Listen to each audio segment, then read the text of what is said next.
Hello, Reddit. Using a throwaway account for this because my main is followed by a couple friends, and I genuinely don't want them checking my page and seeing this.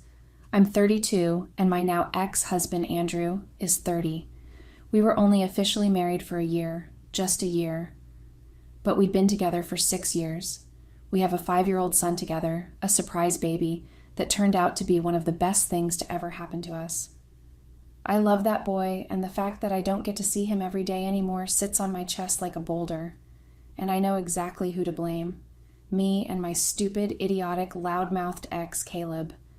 Caleb and I go way, way back, like middle school to high school to early 20s back. He was the kind of person who just existed in every chapter of my life.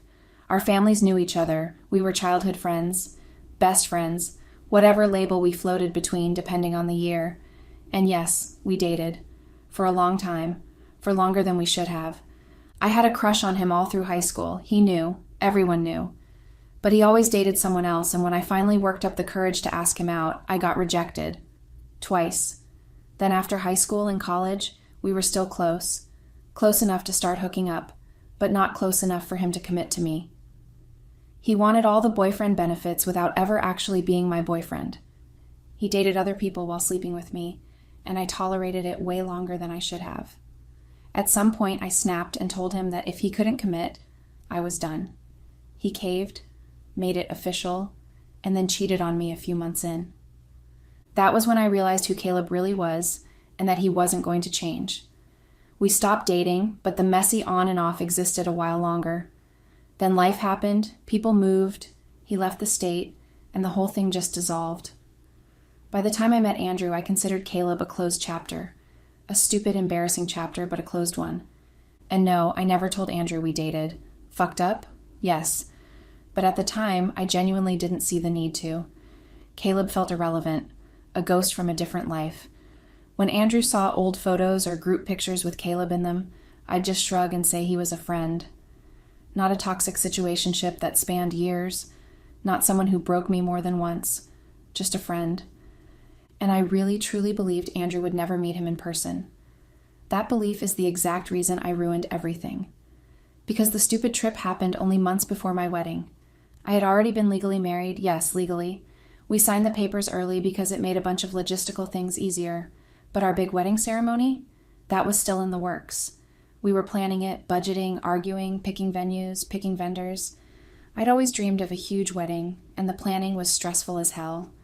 On top of adjusting to being legally married, parenting, working, budgeting, I won't lie, I was overwhelmed. And then, right in the middle of all that, Caleb messaged me out of nowhere. I still don't know what possessed me. I don't know what part of my brain short-circuited. But for some reason, I responded, and for some even dumber reason, I was receptive. He said he was back in town for a while. He said he missed me. He said he needed closure. He said he wanted to talk about us, the us that hadn't existed in years. It was bullshit, poetic, manipulative, nostalgic bullshit, but I fell for it. We planned a weekend trip, just 2 days, a beach house a couple hours away, nothing extravagant, nothing dramatic, just stupid. And I told Andrew that I had an important business conference out of town. He believed me immediately. He didn't even question it. He even packed snacks for me. I don't know why that detail is the one that destroys me the most. Him putting granola bars and little packets of nuts into my bag so I wouldn't get hungry. I think that was the exact moment I permanently lost something in my marriage. I just didn't know it yet. The trip was messy and stupid and sick. I actually went. I spent 2 days with Caleb in that beach house, and I don't even need to spell out what happened because anyone with half a functioning brain can figure it out. At first, I didn't even think about my husband. It was like some kind of adrenaline-induced stupidity high, the exact kind of rush you get only when you know deep down you're doing something that is wildly, unforgivably wrong. I felt powerful, in control, reckless, invincible, all the delusions that come right before you ruin your own life. But then I came home. The moment I walked through the door and saw my son asleep on the couch, tiny feet hanging off the blanket, and Andrew whispered, I already read to him. He fell asleep before the second page. Something inside me just snapped, or crashed. I don't know the right word. It hit me like a truck, full speed, no brakes. The guilt, the shame, the holy shit, what have I done? realization. I looked at Andrew, my husband, the man who loved me with his whole entire chest, and I understood instantly how easily I could lose everything. All of it. The life we built, our stability, our family, our son's security, the future we planned. All for one stupid, selfish, disgusting moment with an idiot I should have never replied to in the first place. So I panicked. I blocked Caleb everywhere. Number gone, Instagram gone, Facebook gone, email blocked. I even blocked him on Venmo like a crazy person. I was deleting him from existence like I was scrubbing mold off a wall. And I never spoke to him again. I truly believed that was the end of it. I told myself it was the end of it. I shoved the trip into the deepest, darkest part of my brain, stapled it shut, covered it in duct tape, and buried it. I swore I would never bring it up, never think about it, never let it surface. Andrew would never know, and everything would go back to normal. And honestly, for a while it did. My wedding came, and it was glorious. Caleb wasn't invited, of course. Honeymoon came and went, and then life moved on so fucking normal, I almost forgot about that stupid impulsive trip until my sister's wedding. I swear on my stupid life, I did not expect anything dramatic to happen that day. I wasn't in the mood for drama. I wasn't in the mental space for karma. And I definitely wasn't prepared for my past to burst through the door uninvited like a raccoon at a picnic. It was a wedding, my sister's wedding. I wanted to show up, eat overpriced chicken, dance to music the DJ definitely downloaded from TikTok, take cute pictures, and then go home with my husband. That's it. No plot twist, no chaos, no demons from my past making guest appearances. But the universe apparently said no. So there we were. Andrew looked handsome. We were fine.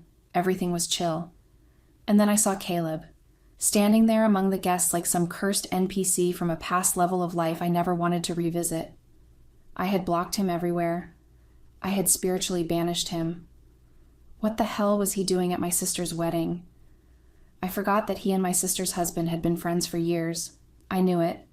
They knew it, but considering how much history Caleb and I had, the kind of history that could set a house on fire, a heads up from my sister would have been nice. My stomach didn't just drop. It free fell through the floor. Andrew didn't see him at first, but the second Caleb saw me, he gave that ugly half smirk he always had. The one that used to be charming when I was dumb and 19, but now just looked like facial constipation. Andrew noticed my expression and whispered, "Are you okay? You look like you just saw a ghost." I laughed it off, said it was hot. We took our seats for the ceremony. I told myself I'd ignore Caleb. Easy, simple. Pretend he was a lamppost. Pretend the trip never happened. Pretend that part of my brain didn't exist. The ceremony was fine. My sister cried, her husband cried. Everything was normal, boring even. Then the reception started. People stood up, mingled, moved around, and that was when I realized Caleb had been seated 2 rows behind us the entire ceremony. My soul almost left my body. I spun my head away so fast I'm convinced I gave myself early arthritis. I prayed he would ignore me. I prayed he would stay in his lane. I prayed he would vanish into thin air. But the universe said no again. During the reception, Caleb didn't come to me first. He went to Andrew, my husband, my sweet, kind, trusting husband, who used to think my only flaw was how much I loved late-night shawarma. Caleb introduced himself to Andrew like he wasn't physically holding a secret that could end my marriage. "Hey, I'm Caleb, friend of the groom." And Andrew, God bless his innocent soul, smiled and said, "Oh, I'm Andrew, brother-in-law to the bride." Meanwhile, I was behind them, clutching 2 champagne flutes like they were emotional support beverages, trying to melt into the floor. They exchanged small talk, harmless chatter, nothing suspicious, nothing alarming. And I actually started believing for one tiny, delusional moment that I might make it through the night. Then the speeches started, the microphone was passed around, and the groom, in the dumbest decision of his adult life, said, "If anyone has a special memory to share, now's the time." I honestly should have known the universe hated me the moment I saw Caleb walk into that wedding. That was the sign. That was the warning that I stupidly ignored. If I had known he was going to end up with a microphone in his hand, I swear I would have pretended to faint, or choke, or maybe accidentally set a centerpiece on fire with one of those tall candles. Anything. Absolutely anything. Caleb, the human embodiment of a bad decision, stood up. He even buttoned that ugly-ass shirt like he was walking onto the Grammy stage. I froze. I didn't even blink. Andrew leaned in and whispered, "You okay, babe? You're stiff." Stiff? I was petrified. My bones had turned to cement. My soul had packed its bags and was halfway to the airport. But I kept trying to rationalize it because that's what guilty people do. They delude themselves. I kept thinking, okay, it's fine. He's not going to mention the trip. Why would he? It made no sense.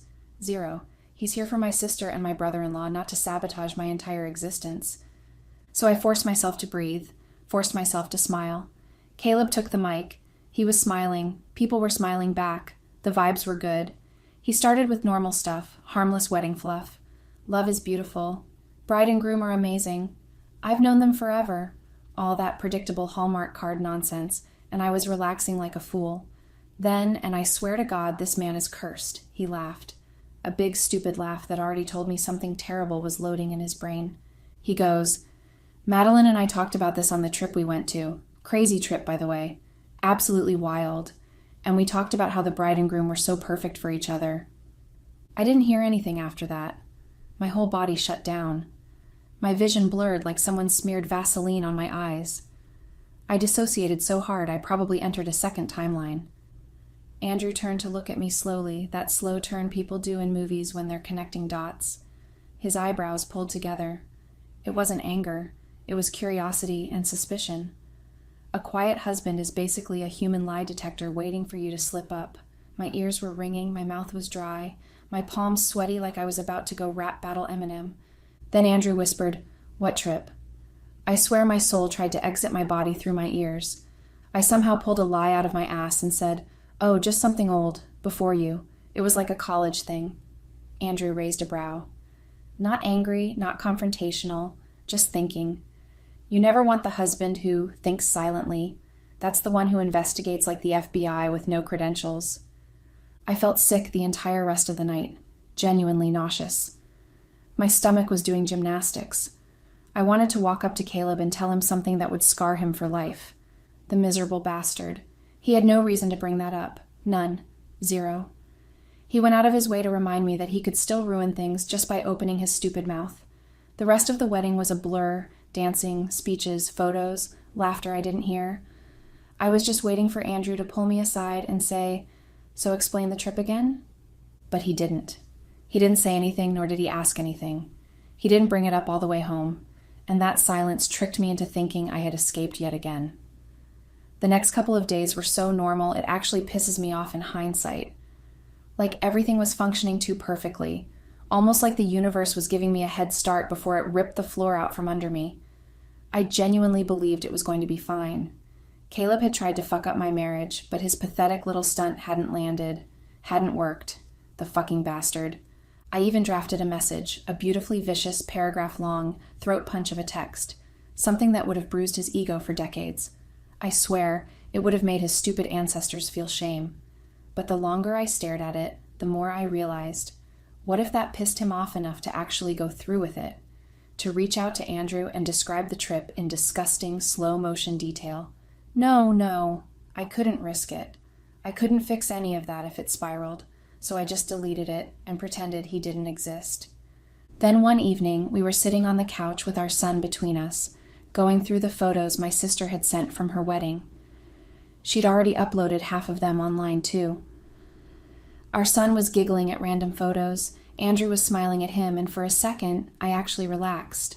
And then Andrew asked it, calmly, quietly, like he was commenting on the weather. "So when exactly was that trip?" My heart just stopped. Like everything inside me froze and dropped at the same time. I laughed, or tried to, the kind of laugh that sounds like someone pressed a knife to your ribs mid-giggle. "What? Oh my gosh, that trip Caleb mentioned? Ignore him, he's crazy. I don't even know why he said that. He took the mic and he's always trying to get under my skin. We've had this dumb rivalry since we were kids. The trip was during college. Old news. Stupid stuff." I was basically praying to every deity available at that point, just hoping he'd take the excuse, toss the topic aside, and move on. Our son was still tapping my phone, completely oblivious to the grown-up disaster brewing beside him. Andrew finally looked up from his phone where he'd been scrolling through photos. He didn't look angry, and that was my first mistake, assuming calm meant safety. I thought he was just talking, just clarifying, just being curious. He asked again, slower this time. When did you go on that supposed work conference again? Remind me. Just before our wedding, right? My mouth moved before my brain did. I repeated the exact same lie I'd used then.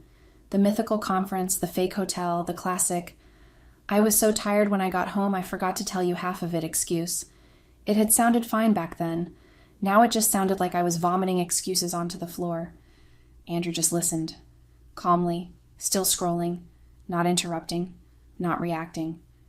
And then he smiled. "Funny," he said softly, "because I checked the conference website that week. I remember thinking I'd surprise you by sending flowers." My whole stomach turned inside out.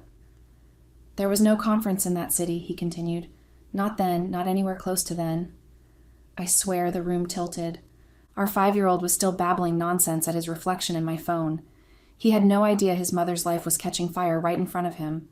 I tried the classic, "Andrew, I can explain," but he shook his head, not harsh, not angry, not yet. And then, "Who were you with?" I lied. Of course I did. I was already drowning. I needed any piece of driftwood I could grab, even if it was made of lies and poison. I told him it was a friend group trip to unwind.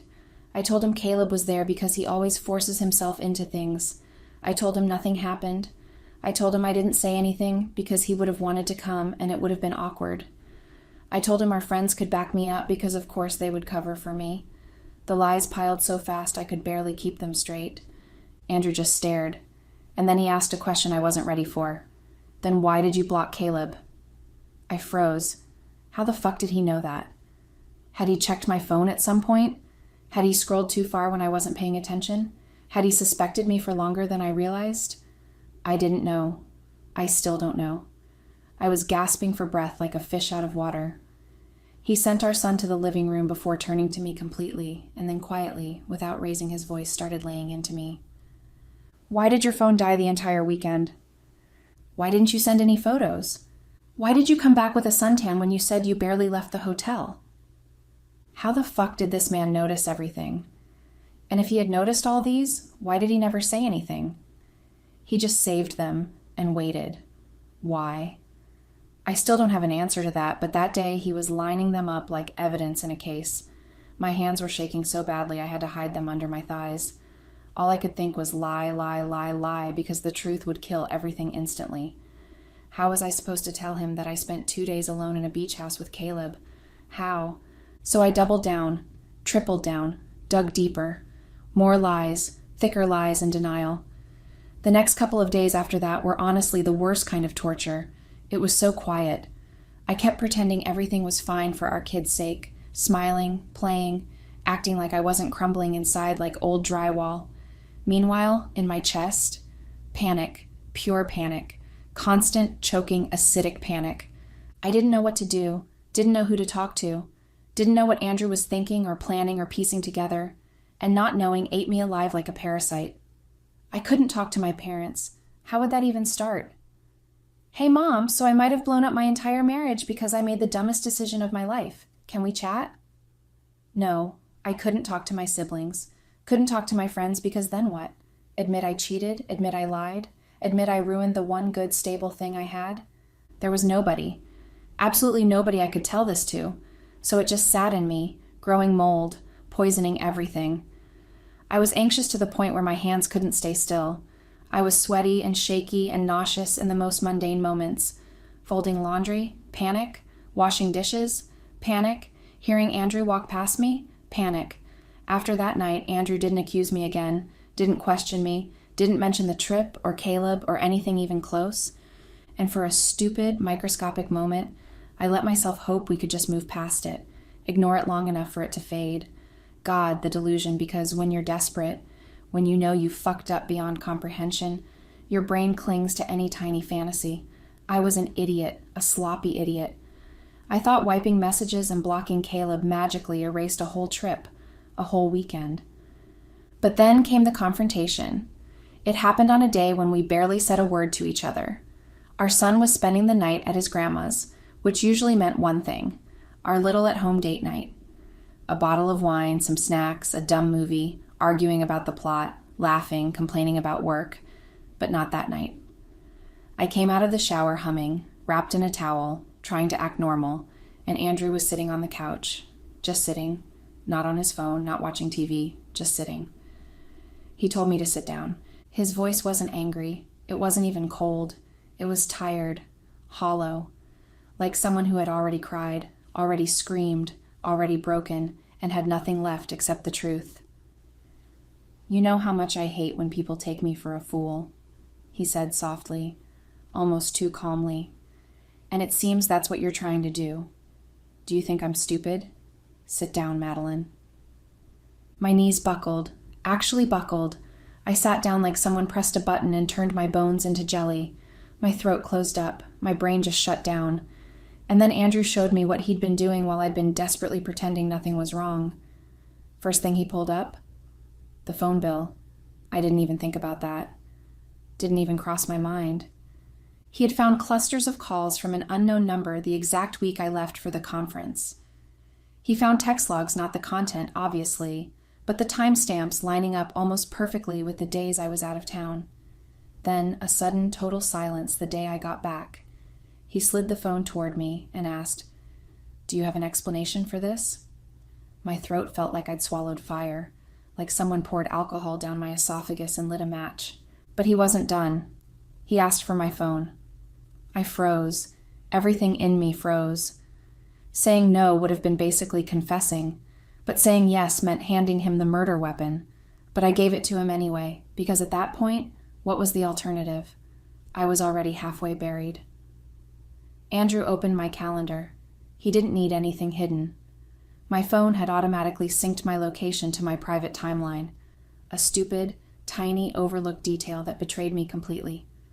A trip summary popped up for 2 days. Coastal Haven beachfront cottages. I didn't even know my phone tracked that. Andrew held it up. "Is this the so-called hotel you were staying at? Why are you quiet now? Huh?" And still he wasn't done. He reached into his pocket and pulled out a folded brochure. "A couple days ago, when I picked up your purse to move it," he said, "this fell out of that tiny inner pocket you never use." It was a brochure for the exact beach house. Same name, same logo, same weekend. He wasn't suspicious anymore. He wasn't guessing. He knew. I felt everything drop inside me. Every fear, every dread, every terrible possible outcome, all of it slammed into me at once. He didn't yell, cry, accuse, or demand anything. He just looked at me and said, "Tell me the truth." My chest burned. My throat burned. My whole skin felt too tight. I tried to speak, but nothing came out. I tried again. Nothing. On the third try, my voice cracked open like something tearing. I messed up. He didn't blink. "It wasn't a conference," I forced out. "I lied. I went with Caleb. To the beach house, just for 2 days. I don't know why I did it. I wasn't thinking. I was overwhelmed. We had just gotten our marriage license. We were planning the wedding. I wanted a big wedding, I did, but I was so stressed. I was tired. And when Caleb reached out, I was weak. I broke. I basically dissolved. My knees gave out and I sank to the floor. The towel slipped off my shoulder, but I didn't care. My hands were on my face. I was crying like a dying thing. I blocked him after. I choked out. I knew it was wrong. I panicked. I cut it off because I didn't want to lose you. I swear I didn't see him again. I swear." Andrew just stared. I crawled toward him, literally crawled like some pathetic instinct I couldn't control. I grabbed onto his legs, palms slapping against his knees. "Please, Andrew, please, I'm sorry. I'm so sorry. I didn't mean to hurt you. I was stupid. I was selfish. Please don't leave. Please don't walk away." He stood up and I collapsed forward onto the carpet because I'd been holding on to him. I was shaking, crying, barely even human in that moment. Just a pile of regret and fear and snot and humiliation. That day was humiliating.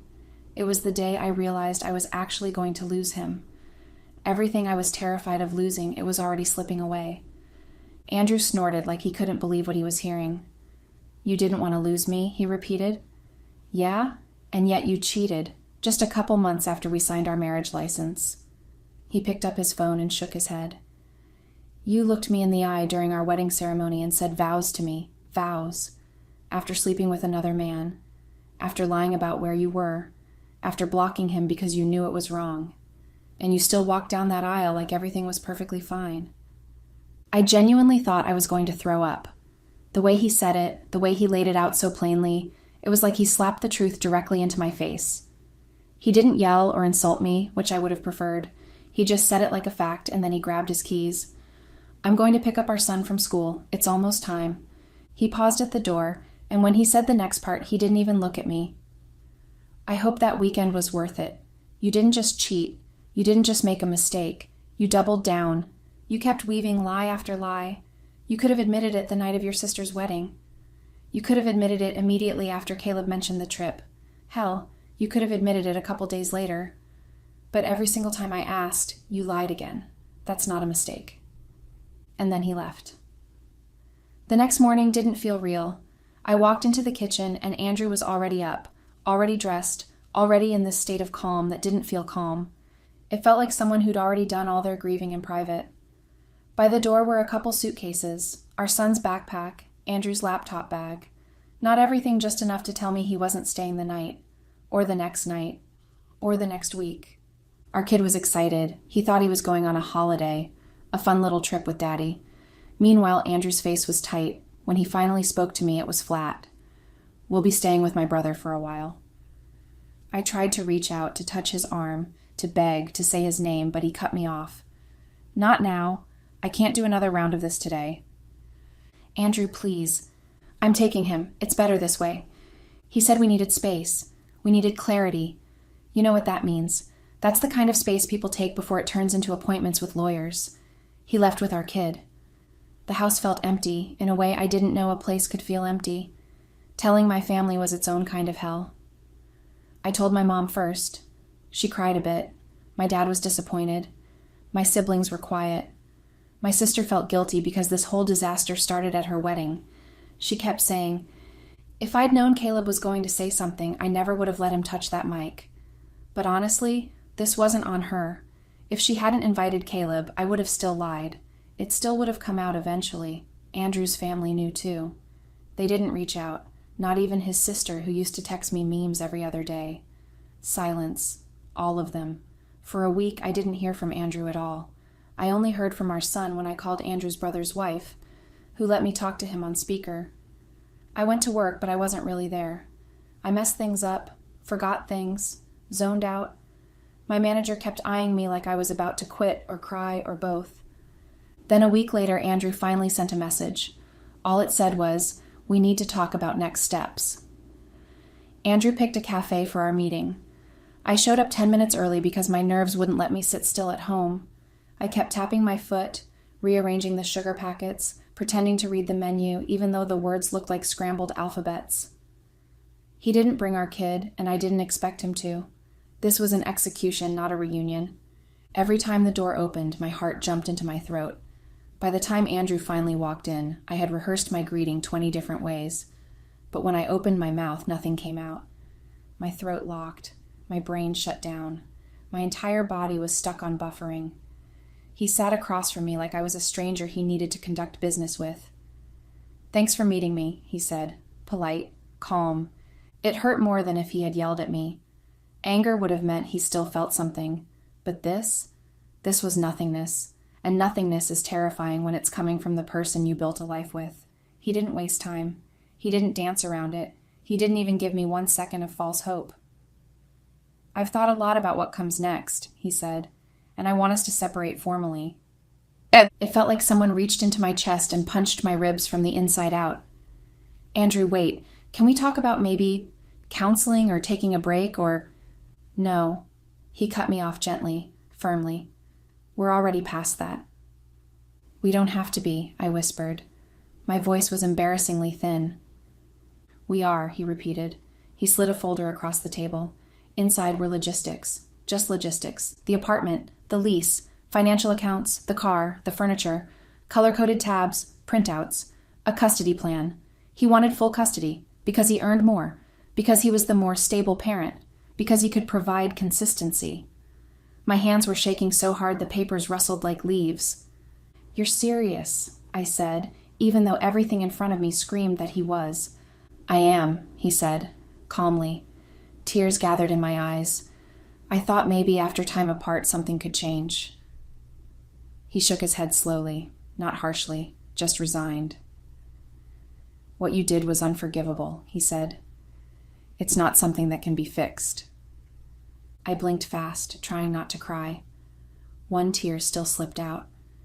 I don't want to rebuild a life with someone who did something like that behind my back. The rest of the meeting blurred. I remember nodding. I remember trying to breathe. I remember him standing to leave and me realizing I couldn't even move. He left the cafe without a backward glance. And then the next few days became the slow-motion version of my life where everything hurt, but nothing felt real.